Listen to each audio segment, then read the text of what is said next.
সদরঘাটার মিরপুর এলাকার পর এবার যেতে চাই গাবতলী বাস টার্মিনালে।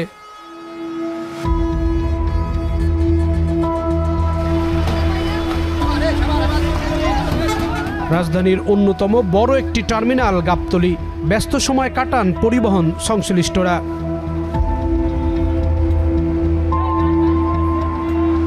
গাবতলী বাস স্ট্যান্ডে দেখা যায় বছিলা মোড়ে 10 থেকে 15 জন যুবকের তৎপরতা। শিকারী পাখির মতো ওত পেতে দাঁড়িয়ে থাকে টাকার জন্য।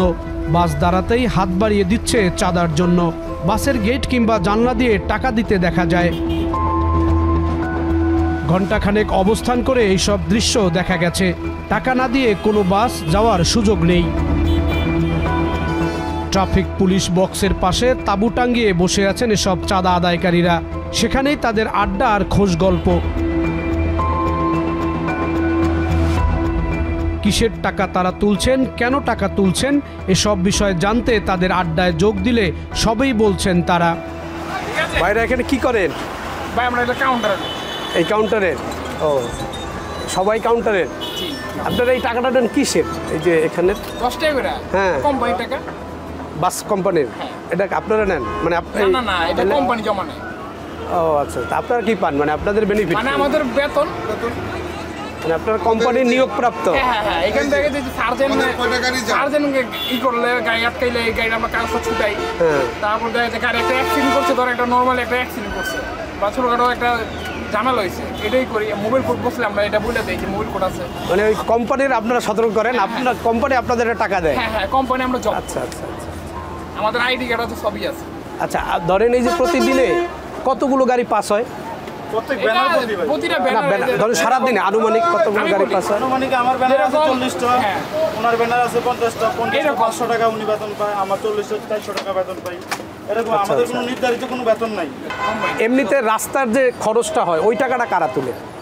রাস্তায় ধরেন রাস্তায় গাড়ি চলতে দিতে হয় না? ওইটা কোম্পানির বক্সে সার্জেন্ট দেয় বা অন্যভাবে ওনারা কিভাবে কি করে এটা রাস্তা হলো আপনার সিটি কর্পোরেশন মালিকের জমা দেওয়ার পরে, তেল নেওয়ার পরে, ড্রাইভার স্টাফের বেতন দেওয়ার পরে ওই কোম্পানির ব্যানার প্রতি একটা খরচ, সামান্য খরচ দেওয়া দেয়। ওই খরচ দিয়ে দুই পাশে মাঠ থাকে, মাঠ ভাড়া দেওয়া হয়, গ্যারেজ ভাড়া দেওয়া হয়, এই ম্যানেজার আছে, এইগুলোর বেতন দেওয়া হয় আর কি। এরকম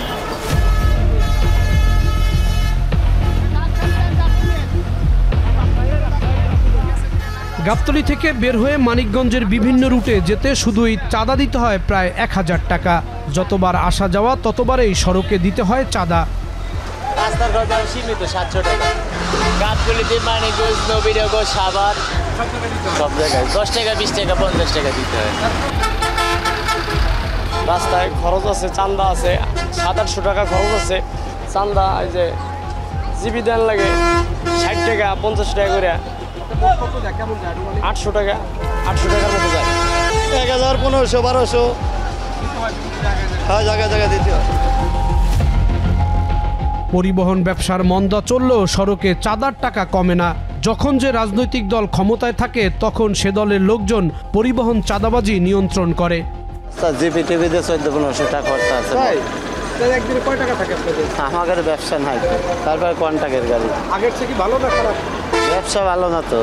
10 টাকা, 20 টাকা, 50 টাকা তো আপনি সবাইকে দেয়া লাগে, বুঝেন নাই? পুরা রাস্তায় একবারে আগা থেকে মাথা পর্যন্ত চাঁদা মনে করেন এটা বন্ধ হইব না। যে সরকারি ক্ষমতা আছে, আওয়ামী লীগ খাইছে, এখন বিএনপি খাইব, আবার জামাত এলে জামাত খাইব, কারণ এটা মালিক সমিতির, এটা খাইতে হইব।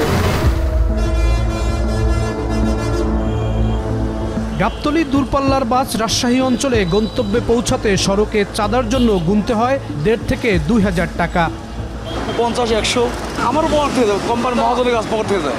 2000-2500 টাকা খরচ হয়। উপায় নেই, মালিক বাধ্যতামূলক চালাতে হবে। তেলের দাম বাড়তি, সব কিছু জিনিসের বাড়তি, উপায় নেই। মালিক কর্ম করতেছে, গাড়ি বাঁচানোর জন্য চালাতে হবে, উপায় নেই। আপনি মোটামুটি আপনার তাও 20-22 হাজার। 20-22 হাজার। এর মধ্যে রাস্তার খরচ? ওই রাস্তা দিয়ে। রাস্তা কেমন খরচ? ধরেন নাটোর পর্যন্ত যেতে এই গাবতলী থেকে মোটামুটি আপনার ওই আপ ডাউনে না যাওয়া আসা সেটা হলো আপনার হলো 2200। ও মোটামুটি রোড খরচা 1000-3 মধ্যে যায়। আবার চান্দা মান্দা এগুলো ধরেন আরও 500-700।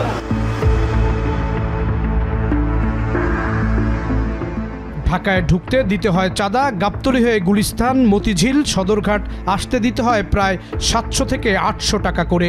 বৃষ্টি হোক, যাত্রী না থাকুক, চাঁদার টাকা দিতেই হয়। এ যেন মামার বাড়ির আবদার। গাবতলী সিটি কর্পোরেশনের নামে প্রতিটি বাস থেকে নেওয়া হয় 40 টাকা করে। সিটি কর্পোরেশন কেন টাকা নেয় তার উত্তর নেই চাঁদাবাজদের কাছে। ক্যামেরা দেখে টাকা দেয়া থেকে বিরত থাকে বাসের কন্ট্রাক্টর। বড় ভাই, আপনারা কিসের টাকা নেন যে গাড়ি থেকে?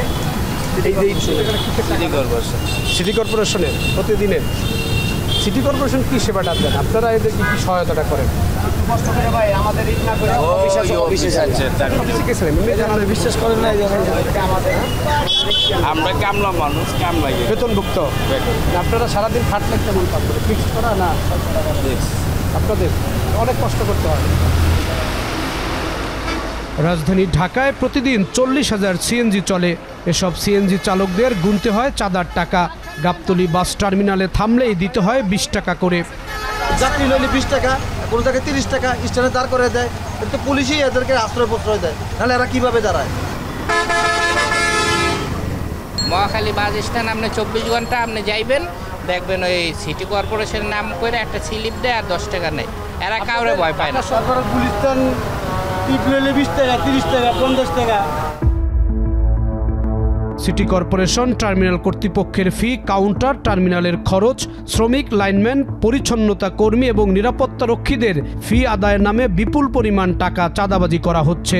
রাজধানী জুড়ে এমন 11 ধরনের চাঁদা তোলা হয় প্রতিদিন। রাজধানীর গাবতলীতে 240টি, সায়দাবাদে 108টি, মহাখালীতে 88টি কাউন্টার রয়েছে। চলতি বছরের মার্চ মাসে সরকারের একটি গোয়েন্দা সংস্থার দেয়া প্রতিবেদনের তথ্য অনুযায়ী এই 3টি টার্মিনাল থেকে প্রতিদিন 1 কোটি 7 লাখ টাকা চাঁদা ওঠে। আর আন্তজেলা বাস স্ট্যান্ড থেকে 80 লাখ টাকা চাঁদা আদায় করা হয়। তদন্ত প্রতিবেদন বলছে প্রতিদিন 2 কোটি 21 লাখ টাকার চাঁদাবাজির মধ্যে 1 কোটি 17 লাখ টাকা পরিবহন মালিক সমিতির নামে চাঁদাবাজি হয়।